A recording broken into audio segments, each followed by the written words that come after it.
মাঝে মাঝে আল্লাহ আমাদেরকে দুঃখ কষ্ট দিয়ে পরীক্ষা করতে চান, এগুলো আমাদের জন্য খারাপ নয়। এই দুঃখ কষ্ট বিপদ আমাদের কোমরকে সোজা করে, আমাদের পায়ের মাটিকে শক্ত করে। চিল্লায় বলেন ঠিক কিনা? প্রতিকূল পরিবেশে কিভাবে বাঁচতে হয় এই দুঃখ কষ্ট আমাদেরকে শিখায়। এজন্য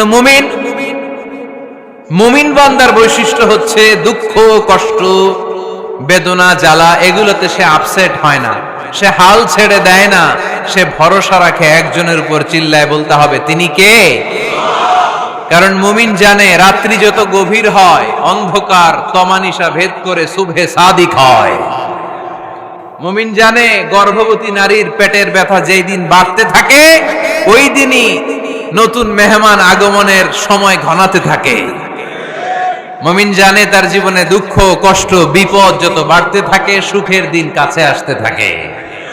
এজন্য মুমিনের হারাবার কিছু নেই। ফা ইন্না মাআল উসরি ইউসরা, ইন্না মাআল উসরি ইউসরা। নবী হে, কষ্টের পরেই আছে আনন্দ, দুঃখের পরেই আছে সুখ।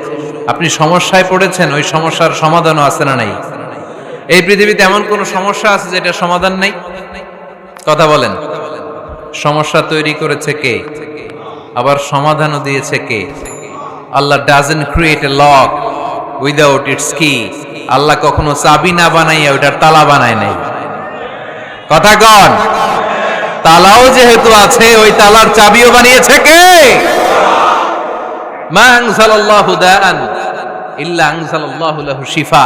আল্লাহ দুনিয়ায় এমন কোন রোগ পাঠায় নাই যেই রোগের ঔষধ বানায় নাই, এমন কোন রোগ নাজিল করে নাই যেই রোগের কোন চিকিৎসা বানায় নাই, হয়তো সেটা আবিষ্কার হয় নাই। অনেকে ক্যান্সারের কথা বলতে পারেন যে হুজুর ক্যান্সার এমন রোগ, এই ক্যান্সার তার নাই কোনো অ্যানসার, কিন্তু বিজ্ঞানীরা বলতেছে এটারও অ্যানসার আবিষ্কৃত হচ্ছে।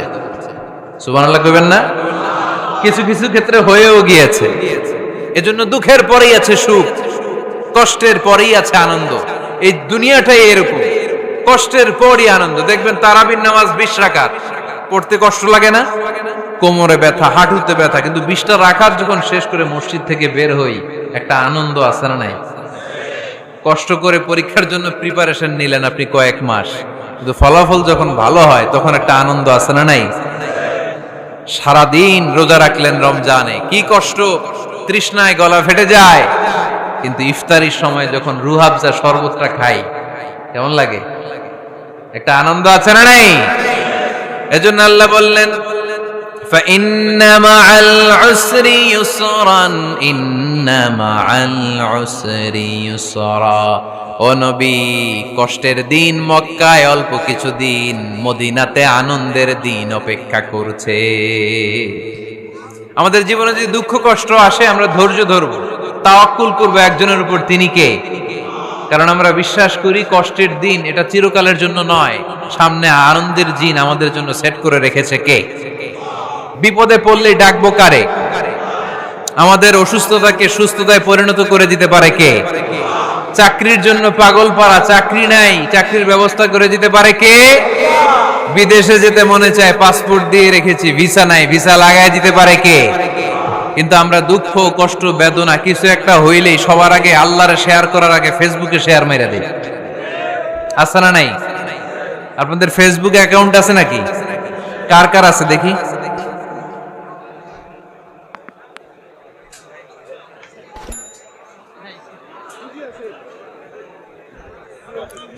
আছে আছে।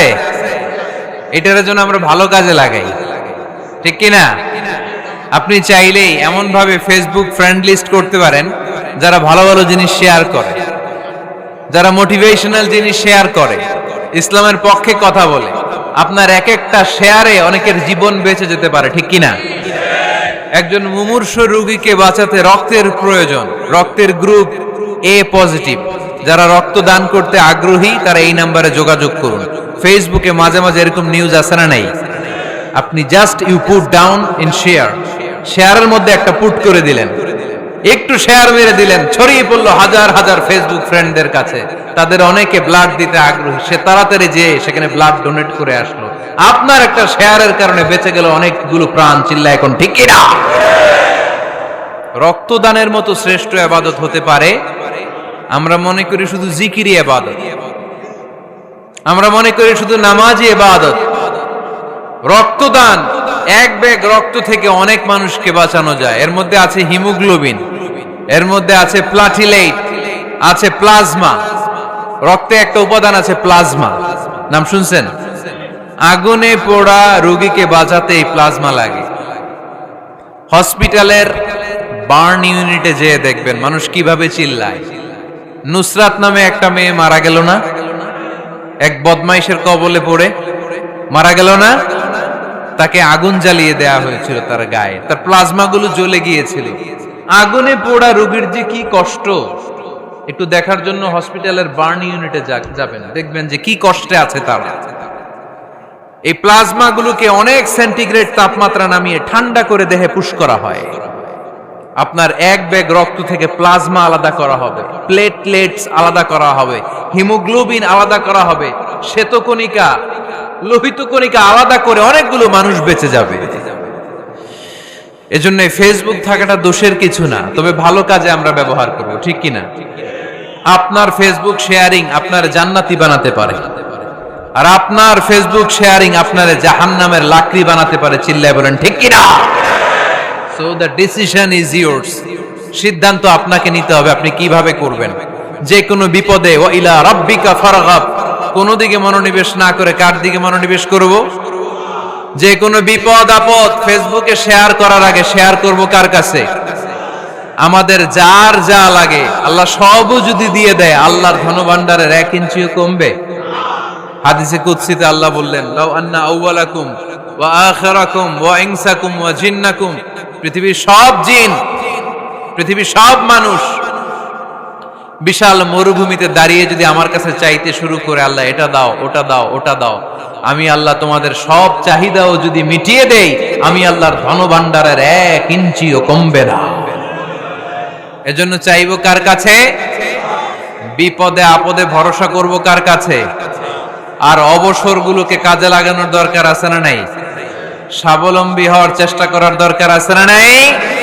ফা ইন্না মাআল উসরি ইউসরা, ইন্না মাআল উসরি ইউসরা। নবী হে, কষ্টের পরেই আছে সুখ, দুঃখের পরেই আছে আনন্দ। সব সময় মানুষের সময় একরকম কাটে না। এজন্য আমরা তাওয়াক্কুল করতে চাই একজনের উপর, তিনি কে? বিশ্বনবী বলেন, লিকুল্লি নবিয়্যিন দাওয়া মুস্তাজাবা। এ দুনিয়াতে সব নবীদের একটা করে মুস্তাজাবুদ দাওয়া আছে। আল্লাহ বলেছে, ও নবী, একটা করে স্পেশাল দোয়া করার সুযোগ পাবা, দোয়াটা করা মাত্রই কবুল করে নেব।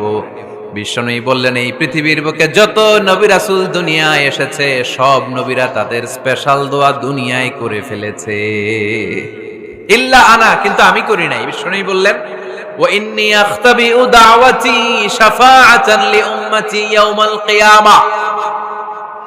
আমি আমার স্পেশাল দোয়াটা করি নাই, আমার স্পেশাল দোয়াটা আমি আমার গুনাহগার উম্মতকে বাঁচানোর জন্য কিয়ামত পর্যন্ত রেখে দিয়েছি। আমরা যেদিন বিপদে পড়ে যাব, যেদিন আমার আব্বা আমারে চিনবে না, আমি আমার আব্বারে চিনব না, নেতা তার কর্মীরে চিনবে না, কর্মী নেতারে চিনবে না, ঠিক কি না? পীর সাহেব মুরিদরে চিনবে না, মুরিদ পীর সাহেবরে চিনবে না, স্বামী তার স্ত্রীরে চিনবে না, স্ত্রী তার স্বামীরে চিনবে না। নবী থেকে শুরু করে, ওলি থেকে শুরু করে, শহীদ থেকে শুরু করে, সবার মুখে একটাই জিকির, ইয়া নফসি, ইয়া নফসি, ইয়া নফসি। আকাশের সূর্যটা যেদিন মাথার কাছে চলে আসবে, জমিনটা তামার জমিন হয়ে যাবে। সূর্যের তাপে মাথার মগজগুলো ভাতের মাড়ের মতো গলে গলে নাকের ছিদ্র, কানের ছিদ্র দিয়ে টপ টপ করে বেয়ে বেয়ে নিচে পড়বে।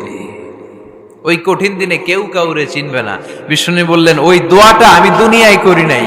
আমি বদরের যুদ্ধে মার খেয়েছি, উহুদের যুদ্ধে দাঁত ভেঙেছি, আমি না খেয়ে পেটে পাথর বেঁধেছি। আমি যদি ওই দিন দোয়া করতাম, আল্লাহ দোয়া কবুল করে নিত, জান্নাতি খাবার দিয়ে দিত, আমার মায়ের খাওয়া লাগতো না, তায়েফে আমার রক্ত ঝরতো না, দোয়া করলেই কবুল। কিন্তু ওই দোয়াটা আমি দুনিয়ায় করি নাই। ওই দোয়াটা আমার জন্য, আপনার জন্য, আমাদের জন্য বিশ্বনবী জমা রেখে দিয়েছে। এজন্য বিশ্বনবীর চিন্তা আর আমাদের চিন্তা এক চিন্তা না। বিশ্বনবীর পুরা উম্মতের চিন্তা, কিয়ামত পর্যন্ত যত মানুষ আসবে সবাই আমার উম্মত, না জানি তাদের নসিবে কি হয়ে যায়। এই চিন্তার বোঝা বিশ্বনবীকে কাবু করে ফেলেছিল। আল্লাহ বললেন, নবী, নো টেনশন, কোনো টেনশন নাই, আপনার এই চিন্তার বোঝাকে আপনার পিঠ থেকে আমি আল্লাহ নিজ দায়িত্বে সরিয়ে নিলাম। এজন্য আল্লাহ বললেন, আলাম নাশরাহ লাকা সাদরাকা ওয়া ওয়াদা'না আনকা বিজরাক আল্লাযী আনকাযা যাহরাক। যেই চিন্তার বোঝা আপনাকে কষ্ট দেয়, যেই চিন্তার বোঝা আপনারে পেরেশান করে তোলে, আপনার পিঠ থেকে ওই চিন্তার বোঝা নবী আমি সরিয়ে নিলাম। কি দিয়ে সরিয়ে নিল? কোরআনের আলো দিয়ে। আওয়াজ করে বলতে হবে, কি দিয়ে? বিশ্বনবী মক্কায় দেখতেন মূর্তির পূজা হয়, আল্লাহর ঘরের ভিতরে 360টা মূর্তির পূজা। বিশ্বনবী দেখতে পেলেন দুর্বলের উপরে সবলের অত্যাচার। বিশ্বনবী দেখতে পেলেন নারীদেরকে অত্যাচার করা হয়। কন্যা সন্তান হলে বাবা তার মেয়েটাকে নিয়ে জঙ্গলের ভেতরে ঢুকে কিংবা মরুভূমির ভেতরে যে জীবিত দাফন করে দেয়। ওয়াইদাল মাউউদাতু সুইলাত ওয়াদুল বানাত। বিশ্বনবী এগুলো দেখতেন চারপাশে। দেখে এই পথহারা জাতিকে কিভাবে উদ্ধার করবেন, কি দিয়ে উদ্ধার করা যায়, এই টেনশনে বিশ্বনবীর পিঠ বাঁকা হয়ে গিয়েছিল। উপমা বাঁকা হয়ে গিয়েছিল। বিশ্বনবী সব সময় পেরেশান থাকতেন। আল্লাহ বললেন, নবী, টেনশনের দরকার নাই। হেরা গুহায় এমন একটা নূরের আলো দিয়ে আমি আপনারে আলোকিত করব, যার মাধ্যমে সব পেরেশানি দূর হয়ে যাবে। আলাম নাশরাহ লাকা সাদরাকা ওয়া ওয়াদা'না আনকা বিজরাক আল্লাযী আনকাযা যাহরাক। আপনাকে পেরেশান বানিয়ে দেয় এরকম সব চিন্তার বোঝা আমি আল্লাহ সরিয়ে নিলাম। সুবহানাল্লাহ। আল্লাহ আমাদের সবাইকে কথাগুলো বুঝার ও আমল করার তৌফিক দান করুক। আমরা পড়ি আমিন।